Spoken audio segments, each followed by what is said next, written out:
Maybe I should run for president. Hello everybody, and welcome to GetUsFree.com, a blog and YouTube channel dedicated to showing how current events are slowly eroding our freedoms away and how we can take them back. This video's topic, 10 Steps to American Prosperity. Now, as I said before, I often wish that it were in the cards that I could seriously run for President of the United States.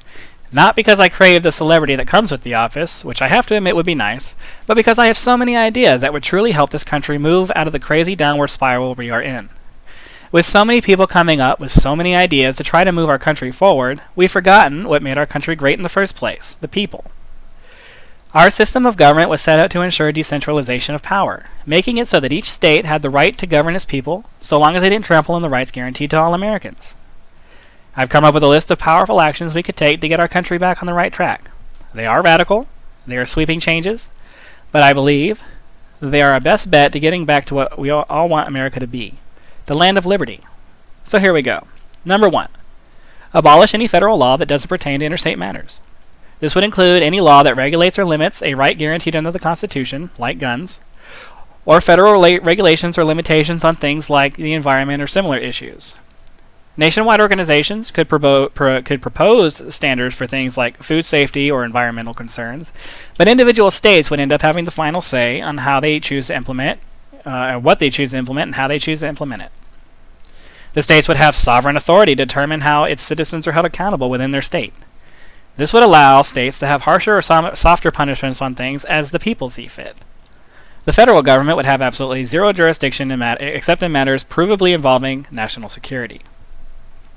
Number 2, abolish and prohibit any federal budget that includes items not pertaining directly to national security, dealings with other nations, and the logistical requirements to ensure those two things are able to happen. This would take the federal government out of states' affairs and force them to focus on what they were supposed to be focusing on in the first place, the world at large. The states take care of the people, the federal government takes care of the states. Number 3, abolishing all federal tax codes in favor of a system where each state government supports the federal budget. Rather than the central government tracking individual citizens, each state, based on its population, would be required to contribute a determined amount of money each year to support national defense and political dealings with other nations. This would remove the federal tax income system, as well as give more power to the individual citizen to determine how he's going to be taxed. Each state would figure out how to best tax its citizens and run its programs to fund the state's federal tax obligation. Number 4, abolish all forms of federal aid in favor of a system where each state determines whether it even wants a welfare system in the first place or a healthcare system, and if it does, the state regulates and funds the programs themselves.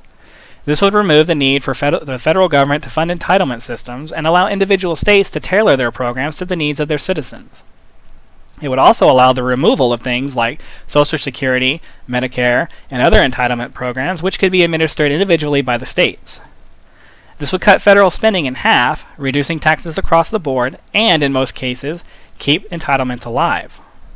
The federal government would still regulate programs like military retirements and benefits, since things like this are directly the result of national military service.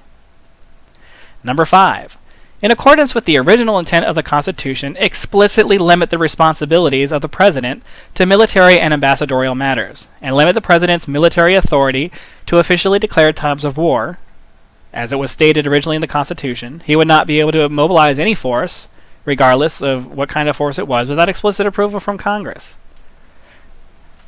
This particular policy would limit the influence of political parties at home, reducing their ability to pass laws based on their own agendas rather than the will of the people.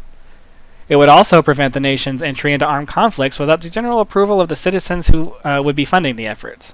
His primary function would be as America's ambassador to the world, with a minimal power to affect the law at home, like his power of veto. Number 6, place term limits on Supreme Court justices, requiring regular elections just like every other government representative. This would ensure that the rulings of the highest court in America are being cast with the letter of the law in mind, since rulings inconsistent with the Constitution could result in not being reelected the following term. Currently, justices have a lifetime tenure. There have been several recent cases where certain justices have expressed disdain for our Constitution. People like this should not be allowed to remain in positions of authority.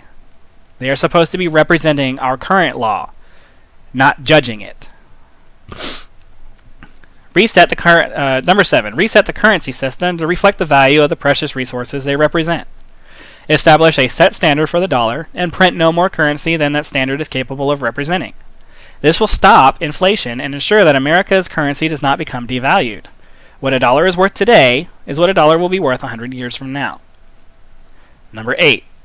Eliminate federal government's ability to create contracts with businesses or individuals.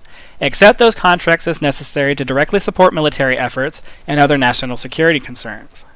This would take the government out of the free enterprise system and would allow the economy to flourish under the required competitive prices of non-regulated commerce. If another insurance company is advertising lower prices than you got to drop your prices to compete. This is basic economics. Number 9. Mitigate the influence of political parties over elected representatives by instituting strict regulations regarding the casting of votes in Congress. Any representative who is suspected of voting in conflict with the will of the people who elected him would come under review, and if found guilty, be removed from Congress. When the political parties have to convince the masses, it's much harder to get the bang for their buck that they get now. America is about the will of the people, not political parties. And finally, push all other issues that can be pushed down to the states. A decentralized government is much like a decentralized military, light on its feet and able to react to situations quickly as they arise.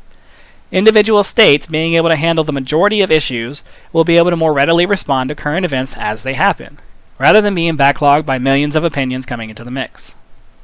The original intent of this country was to have a nation of individual states who came together in common cause. When the states are given more power than the central government, the people will generally get what they want more often than the other way around. A central government is much like a monarchy. Rules come down from the top that never really affect the people who make them. That was not the intent of our founding fathers, and shouldn't be what we settle for now. I'm sure there are plenty of tweaks needed for the ideas I've previously listed, but let's find someone who will pave the way to a brighter future for our country, where the power resides in the hands of the people rather than an out-of-touch central government. I hope that you'll share this video and also visit my blog at www.getusfree.com, where I post several articles similar to this one. I want to thank you for watching this video, and I hope that you have a great day.